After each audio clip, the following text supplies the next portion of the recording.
Hello, my name is Simon Hayes and I am the development worker for Speak Up Somerset. We have produced this DVD and it is called The Art of Recovery, and it features a number of people talking about recovery.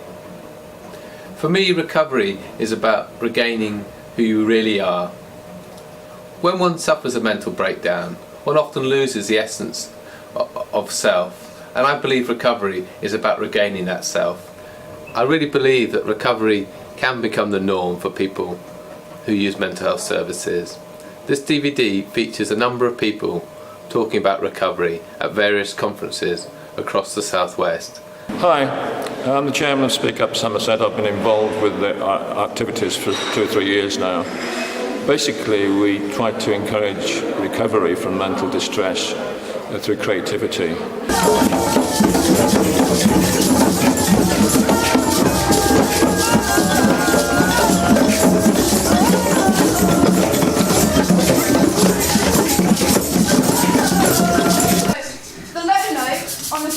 The bass note is in the middle of the drum.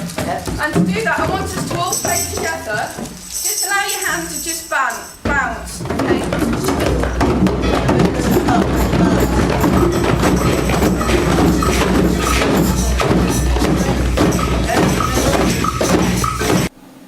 Well, I find the dance really effective in the way that people can actually move in the space.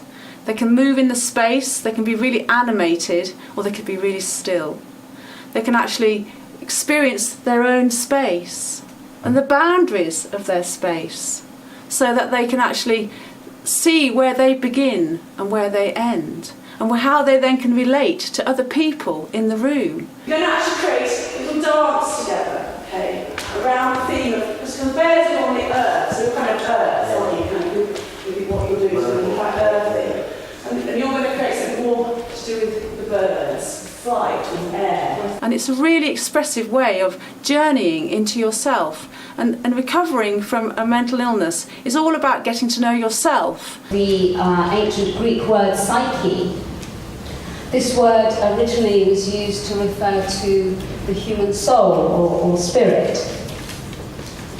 In fact, words like psychology and psychotherapy derive from the word psyche. And psychiatry literally means the healing of the soul. So it feels a bit ironic that that's one of the dimensions that's mainly missing from mainstream psychiatry, I think.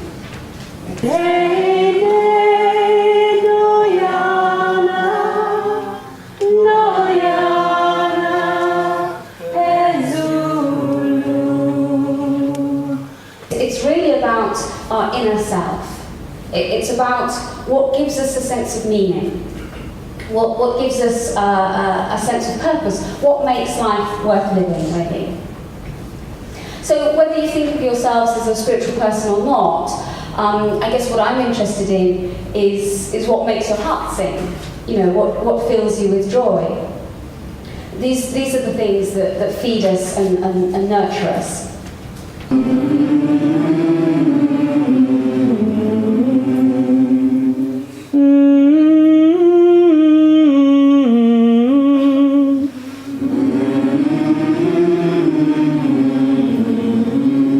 I'm currently the program director of the Peer Advocacy Leadership Program in New York City, which is under the umbrella of Goodwill Industries. The first step on the road to recovery is to believe that recovery is possible. A long history of homelessness, a long history of substance abuse, and a 25-year history of mental illness. Do you think recovery would be possible for that individual? Yes. You do? Okay, great.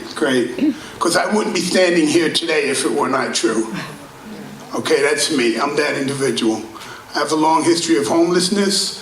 I did have a long history of substance abuse. Fortunately, I've been clean and sober for over 10 years. Thank you. As a child, I constantly got into trouble because I was hyperactive. Any of you ever, remember being hyperactive when you was a kid? And always being told, calm down, sit still, stop moving, And I think it was because I have like these creative juices that were just flowing, and I wanted to do things constructive. I wanted to do things that challenged me mentally and emotionally to help me grow. And I couldn't do them things because, especially when I was in school, because I had to sit still and listen. And the teachers would often call my parents. And of course, my dad would give me a whipping because he thought I was just being a troublemaker. But my problems didn't really begin to manifest until I was first diagnosed as bipolar in 1984. If my beliefs change, I change. And a lot of people just don't want to change. Change is not easy for a lot of people.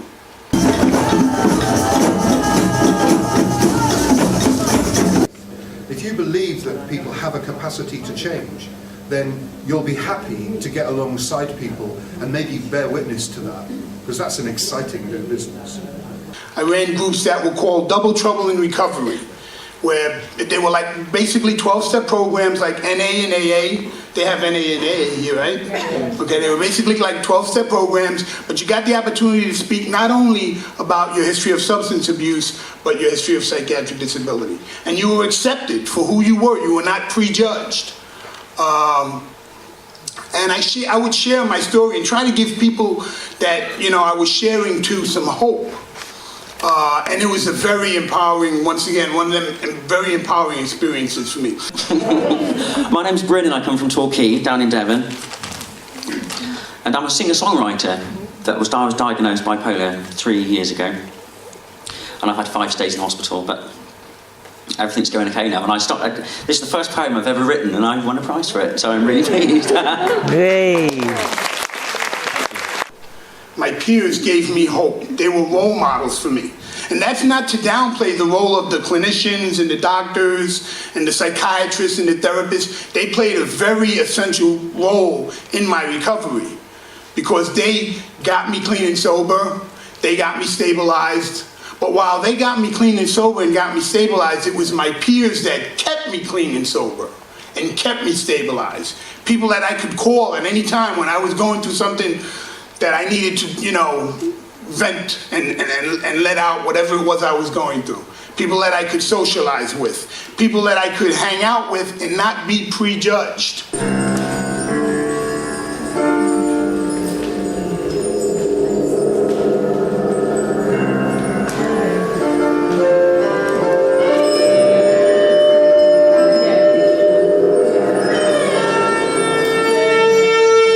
So I went from being a former patient at Kings County Hospital to being the first inpatient peer counselor, and I worked there full time.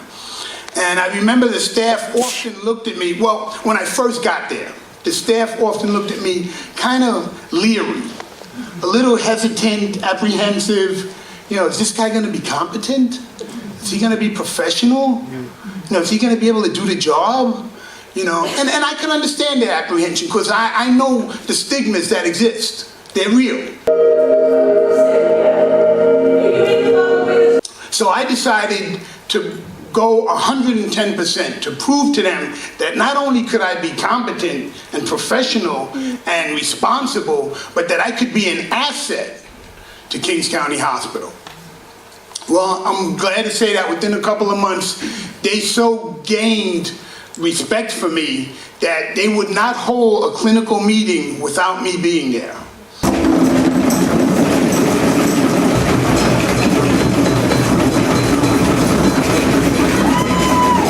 With many of the problems that individuals face, the past is a very dark place.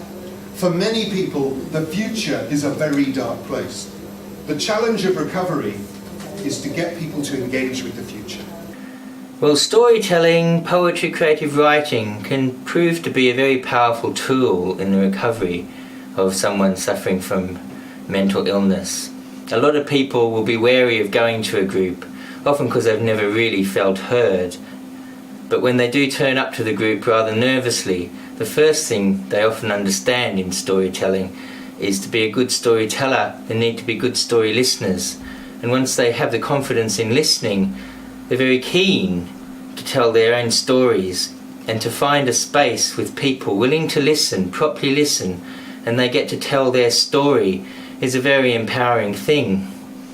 people, when they turn up for storytelling, often begin with quite traumatic stories, but then this progresses on to people telling stories about more happy times and then looking forward to a happy future, using old myths and legends and sagas, and suddenly instead of stories of trauma, there's stories of empowerment and of hope and the unfolding of positive dreams and a fantastic future, if only, that becomes a reality. The challenge for recovery is to get people to envisage a future that for them is desired. The way that you do this is you work with people's wants. And if people can't express a want, then you get them to a point where you help them to get to a point where they can express a want. As soon as they can express a want for a desired future, then the problem doesn't matter. A vision without a plan is a daydream, but a plan without a vision is a nightmare. We have to be very clear about what the vision is, and we need to make the vision as broad and yet as clear and vivid as we can make it. I want to have a vision that I can see and hear and smell and taste and touch. I want to know what all of those sensations will be when I experience the reality, so that when I get there, I know that I've arrived. Oh, if I had wings just like Noah's dove, I would fly away to the one I love. I would fly away to the one I love. Oh, if I had wings just like Noah's dove. We have not a vision that is necessarily grounded in our current reality, but the vision of where we want to be.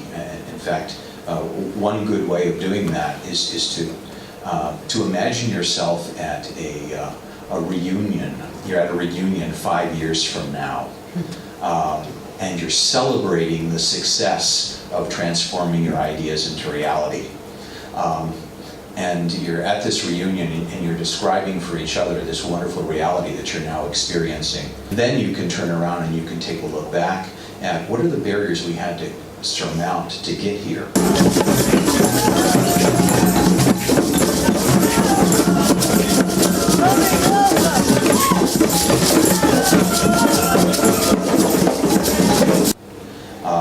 Starting with that vision, starting with that clear articulation, I think is energizing. It fills us with a sense of the possibilities. It gets us outside of our old boxes and liberates us to be much more creative than we would be otherwise. And then you take that vision and you look at, well, where is the next step? Well, every decision point you reach, you ask yourself, is this decision going to take me closer to where I want to be, or is it going to just have me walk parallel to it, or is it going to take me backwards? Clearly articulate the vision and then weigh every decision point based on where you want to go. Your recovery can be a journey of self-discovery if you reject all the naysayers. You're gonna come across them people that are gonna tell you recovery is not possible, and you can't work, or you can't go to school, or you can't do what it is that you want to do. Turn your weakness into a strength.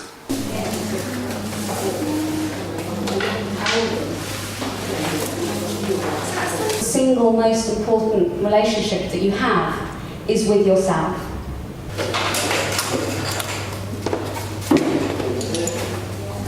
You know, we are all inherently whole, but the difficulty is that we lose touch with that.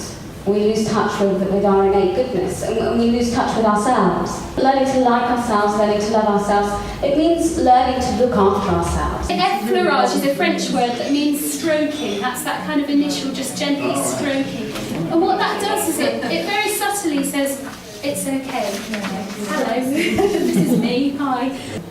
How are we doing this in our lives? How are we each taking responsibility for building, that self-awareness, that willingness to really listen and learn from each other? How are we really thinking about being very intentional about our relationships in terms of learning and growing from each other's experience? There's a lot more to meditation than simply sort of becoming calmer and more still inside. And now you're going to be moving very, very slowly in this very cold, stiff way. I don't want you to touch the other person. We're going to begin to create a dance with this other person. There's something about getting to know ourselves, exploring the whole range of thoughts and feelings, getting to know our pain, our joy. Within any 1 hour, it's astonishing if you really pay attention to it, the range of feelings that you can go through.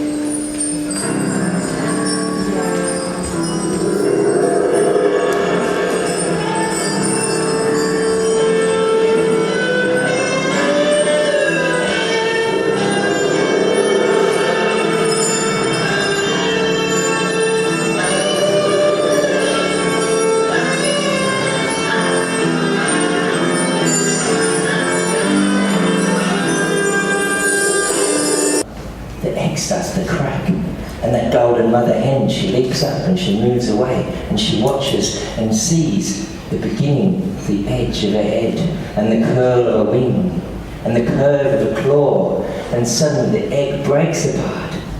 This baby bird is so huge, and so ungainly, and so gangly, and so unworldly.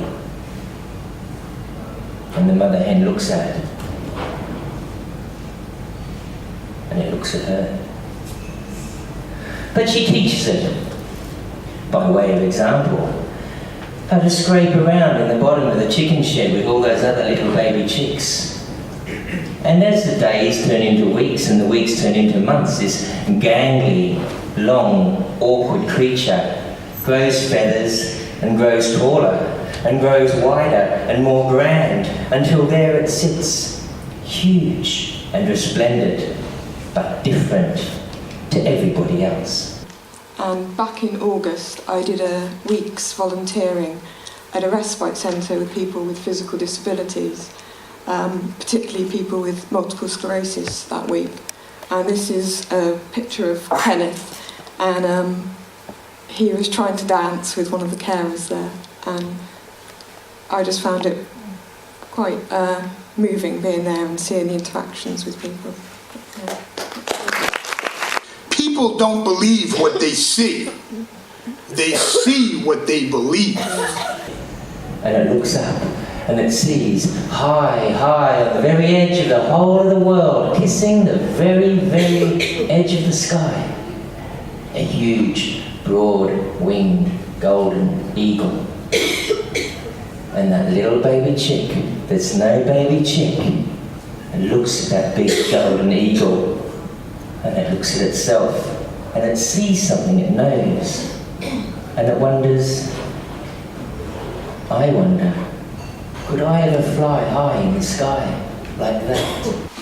We accept those messages that confirm our beliefs and reject those that oppose them. And we accept those beliefs because they are who we are.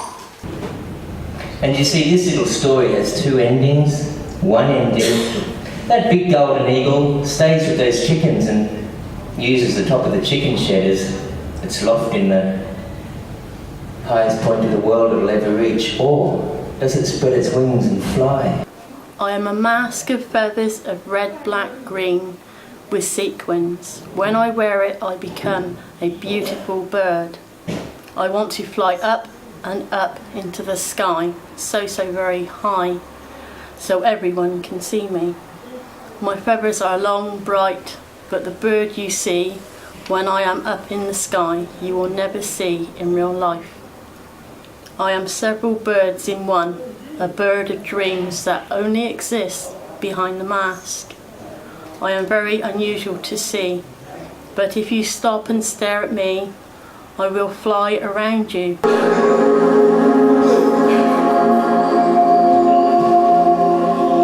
And let you see my big wings of red, black and green with sequins. I am special and my feathers change with light of day and night. I am so proud of the way I look and the way I move in the skies. Behind the mask, I am so happy with the way I am.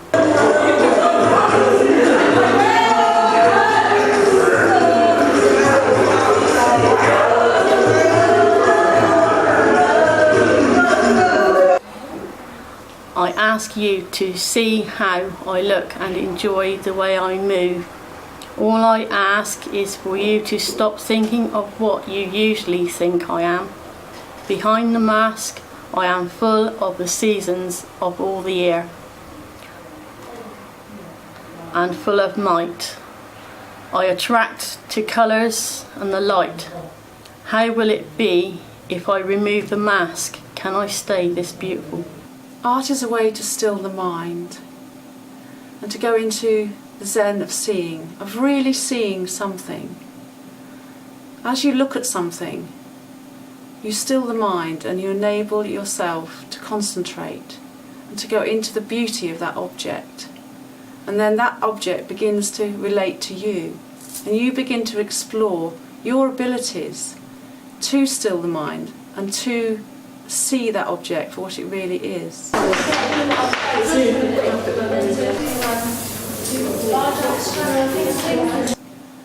And as you do this, you can begin to work with all sorts of different materials which are really fun, and you can play with the materials and get into playing.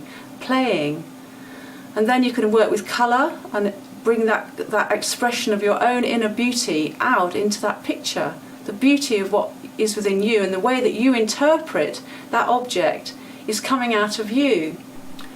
Of course, for some people, it's not always beauty that they're expressing. They may have to go on an inner journey to find that beauty.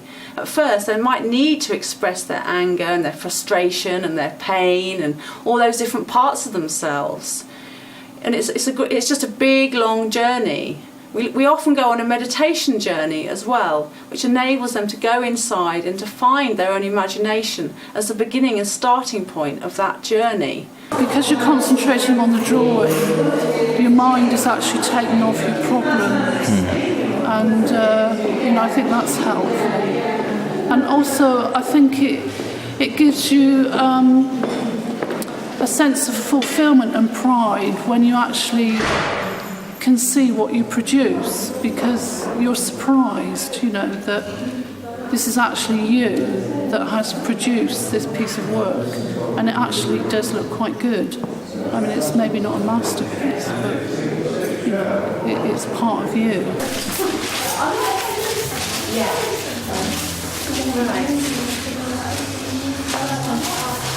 Here you see some of our publications. It's our calendar for 2006, a diary which we publish every year, and all the photographs and pictures either by users in mental health or their carers. Also, we publish a magazine twice yearly now, which is very informative, and it keeps people up to date on issues in mental health. This one is all about community. Some wonderful articles about people's experiences of community and what it means to them. This is a journal that we published this year, called A Journal of Hope for an Uncertain World. We wrote to lots of personalities, celebrities, famous TV presenters, sports persons, and we got back their favourite quotes and we published it in the form of a journal. Acceptance in all types of society is very important. Through my life, I have had many a trial and tribulation about being accepted. And the one thing about being here in Taunton and becoming mayor is really a true acceptance that disabled people and people who have something slightly different to others can achieve.